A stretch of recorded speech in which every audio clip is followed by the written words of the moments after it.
Hello viewers, আজ আমি class 8-এর ইতিহাসে দ্বিতীয় অধ্যায় অর্থাৎ আঞ্চলিক শক্তির উত্থান থেকে ইম্পর্টেন্ট সাজেশন প্রশ্নগুলো বলে দেবো। এই প্রশ্ন যদি ভালো করে করো তোমরা কিন্তু প্রথম পরীক্ষাতে কিন্তু কমন পাবেই এর মধ্যে থেকে। ঠিক আছে, তো চলো আর দেরি না করে শুরু করছি। প্রথম প্রশ্ন, কোন মুঘল সম্রাট মুর্শিদ কুলি খানকে বাংলার দেওয়ান হিসেবে পাঠিয়েছিলেন? উত্তর হবে মুঘল সম্রাট ঔরঙ্গজেব মুর্শিদ কুলি খানকে বাংলার দেওয়ান হিসেবে পাঠিয়েছিলেন। বোঝা গেল? তারপরে প্রশ্ন, মুর্শিদ কুলি খান মুর্শিদ কুলি খানের আর কি আমলে সুবা বাংলার অর্থনৈতিক নিয়ন্ত্রণ ক্ষমতা কার হাতে ছিল? বোঝা গেল? উত্তর হবে জগৎ শেঠের হাতেই ছিল। ঠিক আছে, অর্থাৎ মুর্শিদ কুলির আমলে সুবা বাংলার কোষাগার ও টাকশালের নিয়ন্ত্রণ পরোক্ষভাবে জগৎ শেঠের হাতেই ছিল। এরপরে প্রশ্ন, খোজা ওয়াজিদ কে ছিলেন? Very very important. খোজা ওয়াজিদ ছিলেন 18 শতকের মধ্যভাগে সুবা বাংলার একজন আর্মেনীয় ব্যবসায়ী। এরপরে প্রশ্ন, জগৎ শেঠদের মূল ব্যবসাটি কি ছিল? উত্তর, জগৎ শেঠদের মূল ব্যবসাটি ছিল মুদ্রা তৈরি ও মহাজনী ব্যবস্থা। তারপরে প্রশ্ন, বণিক রাজা কাদের বলা হয়? ভেরি ভেরি ইম্পর্টেন্ট প্রশ্ন। দেখো, 18 শতকে সুবা বাংলায় উমিচাঁদ, খোজা ওয়াজিদ, জগৎ শেঠ প্রমুখ বণিকগণকে বণিক রাজা বলা হয়। পরের প্রশ্ন, মুর্শিদ কুলির পর সুবা বাংলা কার হাতে কিভাবে যায়? দেখো, 1727 খ্রিস্টাব্দে মুর্শিদ কুলির মৃত্যুর পর তার উত্তরাধিকারীদের মধ্যে ক্ষমতা নিয়ে গোলযোগ বাধে এবং সেই পরিস্থিতিতে জগৎ শেঠ ও কয়েকজন ক্ষমতাবান জমিদারের মদতে তার সেনাপতি আলীবর্দী খান সুবা বাংলার ক্ষমতার দখল করেন। বোঝা গেল? তাহলে কে নেন? আলীবর্দী খান। আলীবর্দী খান কার সেনাপতি ছিলেন? আলীবর্দী খান নবাব মুর্শিদ কুলি খানের সেনাপতি ছিলেন। এরপরে প্রশ্ন, মহারাষ্ট্র পুরাণ গ্রন্থটি কে রচনা করেছিলেন? উত্তর, মহারাষ্ট্র পুরাণ গ্রন্থটি রচনা করেছিলেন কবি গঙ্গারাম। বাংলায় বর্গী আক্রমণকালে বাংলা নবাব কে ছিলেন? বাংলায় বর্গী আক্রমণকালে বাংলা নবাব ছিলেন আলীবর্দী খান।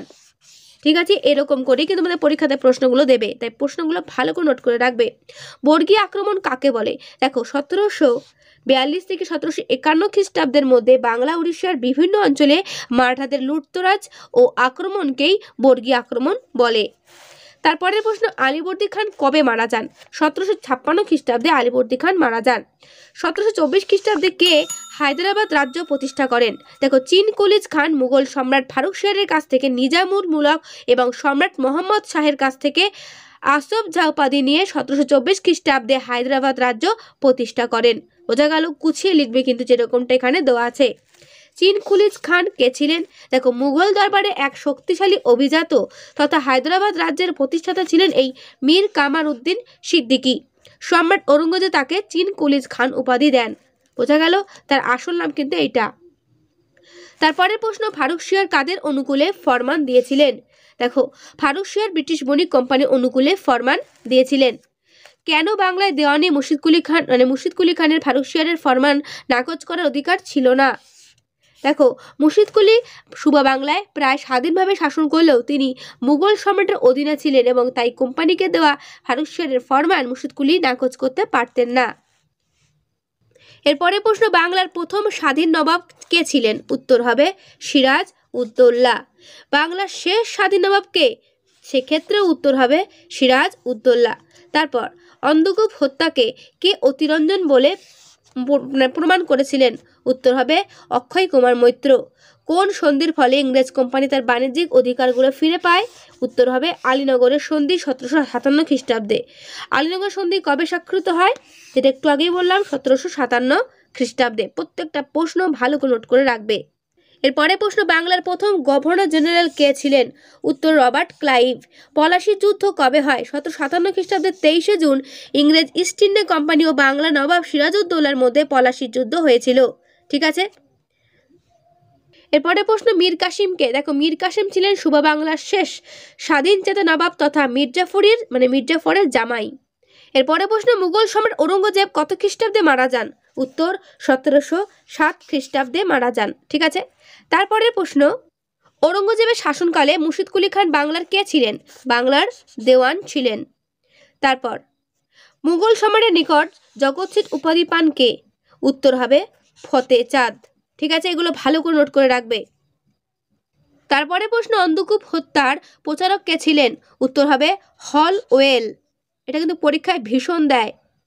এরপরে প্রশ্ন, মীর কাসিম বাংলার রাজধানীকে কোথায় স্থানান্তরিত করেন? উত্তর হবে মুঙ্গেরে। ঠিক আছে। কবে এলাহাবাদে দ্বিতীয় চুক্তি স্বাক্ষরিত হয়? 1765 খ্রিস্টাব্দে। এলাহাবাদের চুক্তি অনুযায়ী সুজাউদ্দৌলা কি পান? এলাহাবাদের দুটি চুক্তি অনুযায়ী সুজাউদ্দৌলা কোম্পানিকে বার্ষিক 50 লক্ষ টাকা দানের বিনিময়ে অযোধ্যার শাসনভার ফিরে পান।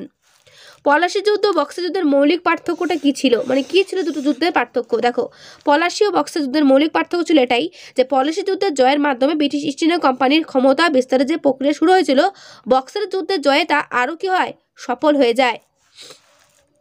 1765 খ্রিস্টাব্দে এলাহাবাদে কি কটি চুক্তি হয়েছিল? 1765 খ্রিস্টাব্দে এলাহাবাদের দুটি চুক্তি স্বাক্ষরিত হয়েছিল। মুঘল বাদশাহ 1765 দেওয়ানি প্রদানের বিনিময়ে কি লাভ করেন? উত্তর, মুঘল বাদশাহ 1765 দেওয়ানি প্রদানের বিনিময়ে অর্থনৈতিক ক্ষমতাহীন রাজনৈতিক দায়িত্ব লাভ করেন। সে শক্তিশালী মুঘল সম্রাটকে? উত্তর, দ্বিতীয় শাহ আলম। কোন গভর্নরের আমলে বাংলায় দ্বৈত শাসন অবস্থার অবসান ঘটে? উত্তর হবে গভর্নর জেনারেল হেস্টিংসের আমলে। ঠিক আছে, ওয়ারেন হেস্টিংস। কোন যুদ্ধগুলো ইং-মহীশূর যুদ্ধ নামে পরিচিত? দেখো, 1767 থেকে 1799 খ্রিস্টাব্দের মধ্যে ইংরেজ ইস্ট ইন্ডিয়া কোম্পানি ও মহীশূরের মধ্যে 4টি যুদ্ধ হয়। এগুলো ইং-মহীশূর যুদ্ধ নামে পরিচিত। মহীশূর রাজধানী কোথায় ছিল? মহীশূরের রাজধানী ছিল শ্রীরঙ্গপত্তমে। এগুলো কিন্তু ভালো করে নোট করে রাখবে। এরপরে প্রশ্ন, কে মহীশূর শার্দুল নামে পরিচিত ছিলেন? উত্তর হবে টিপু সুলতান। ওকে। তারপরের প্রশ্ন, বন্দিবাসের যুদ্ধ কবে হয়? বন্দিবাসের যুদ্ধ 1760 খ্রিস্টাব্দে হয়। কোন রাজ্য রক্ষা করতে গিয়ে টিপু সুলতানের মৃত্যু হয়? উত্তর হবে মহীশূর রাজ্য, যেটা কিনা শ্রীরঙ্গপত্তম রাজধানী। ঠিক আছে। জোসেফ ডুপ্লে কে ছিলেন? দেখো, জোসেফ ডুপ্লে ছিলেন পন্ডিচেরির ফরাসি গভর্নর জেনারেল। ওকে। তারপরের প্রশ্ন, 1802 সালে কাদের মধ্যে বেসিন চুক্তি স্বাক্ষরিত হয়? ইস্ট ইন্ডিয়া কোম্পানি ও পেশোয়া দ্বিতীয় বাজিরাওয়ের মধ্যে বেসিনের চুক্তি স্বাক্ষরিত হয়। মারাঠাদের শেষ পেশোয়া কে ছিলেন? উত্তর, মারাঠাদের শেষ পেশোয়া ছিলেন দ্বিতীয় বাজিরাও। তারপরের প্রশ্ন, সলবাই সন্ধি কাদের মধ্যে হয়? সলবাই সন্ধি 1782 খ্রিস্টাব্দে ব্রিটিশ ইস্ট ইন্ডিয়া কোম্পানি ও মারাঠাদের মধ্যে হয়েছিল। ওকে। তো এইগুলো হলো 1 নম্বরের প্রশ্ন। এবার চলো 2 নম্বরে কি 3 নম্বরের বড় প্রশ্ন দেখে নাও। প্রথমে দেখো রয়েছে অধীনতামূলক মিতনীতির টিকা। এটা ভালো করে করবে, এটা কিন্তু পরীক্ষাতে আসবে। ঠিক আছে। তো এই টিকাটা তোমরা ভালো করে দেখবে। আমি শুধু একবার দেখিয়ে দিচ্ছি উত্তর, তোমরা কিন্তু এখান থেকে অ্যান্সারটা করে নিও। ওকে। অধীনতামূলক মিততা নীতি। কে কবে অধীনতামূলক মিততা নীতির প্রবর্তন করেন? Very very important. বরলার ওয়েলেসলি অধীনতামূলক মিততা নীতি প্রবর্তন করেন। 1798 খ্রিস্টাব্দে অধীনতামূলক মিততা নীতি প্রবর্তন করেন। ঠিক আছে, ভালো করে করবে। সালটা এবং কে করেছিল ভালো করে জেনে নেবে। শ্রীরঙ্গপত্তমের সন্ধি কাদের মধ্যে হয়েছিল? ভেরি ভেরি ইম্পর্টেন্ট এই প্রশ্নটাও। সত্যবিলোপ নীতি বলতে কি বোঝো? এটাও ভালো করে করবে। আমি যেগুলো তোমাদের প্রশ্নগুলো দিচ্ছি একটু ভরসা করে প্রশ্নগুলো তৈরি করো, দেখবে ফার্স্ট ইউনিট টেস্ট পরীক্ষা এগুলো কমন পাবেই। 76-এর মনন্তর, এটাও ভালো করে করবে। ব্রিটিশ রেসিডেন্টদের কাজ কি ছিল? দেখো, উত্তরটা এখান থেকে শুরু হচ্ছে, বাকি উত্তরটা এই পর্যন্ত শেষ হচ্ছে। এরপরে প্রশ্ন, ফারুক-শিয়ারের ফরমানের গুরুত্ব কি ছিল? Very very important. তোমাদের যেহেতু পরীক্ষাটা 15 নম্বরের মধ্যে হবে, তবুও কিন্তু বড় প্রশ্ন থাকবে। ঠিক আছে, 3 নম্বর হোক 5 নম্বর হোক থাকবে। সুতরাং বড় প্রশ্ন যেগুলো তোমাদের দিচ্ছি এগুলো কিন্তু ভালো করে তৈরি করো। ওকে। ফারুক-শিয়ারের ফরমানের গুরুত্ব, উত্তরটা এই পর্যন্ত শেষ হলো। এরপরে প্রশ্ন, আলীনগরের সন্ধির শর্তগুলো কি ছিল? Very very important. পলাশীর লুণ্ঠন কাকে বলে অথবা পলাশীর লুণ্ঠন বলতে কি বোঝো? টিকার জন্য জগৎ সেটটা ভালো করে করবে। ঠিক আছে, জগৎ সেটটা তোমাদের টেক্সট বই দেওয়া আছে, সেখান থেকেও করতে পারো অথবা এখান থেকেও করতে পারো। এখানে গুছিয়ে লেখা আছে, দেখে নাও উত্তরটা। জগৎ সেট। এরপরের প্রশ্ন, দ্বৈত শাসন ব্যবস্থা বলতে কি বোঝো? Very very important. দ্বৈত শাসন ব্যবস্থার বা ডুয়াল সিস্টেম। তো উত্তরটা ভালো করে দেখে নাও। আমি আস্তে আস্তে সরাচ্ছি বইটাকে, তোমরা উত্তরটা এখান থেকে নিয়ে নেবে। আর যদি কোনো বই থেকে সেখানে দাগিয়ে নেবে। তো উত্তরটা তোমাদের এই পর্যন্ত শেষ হলো।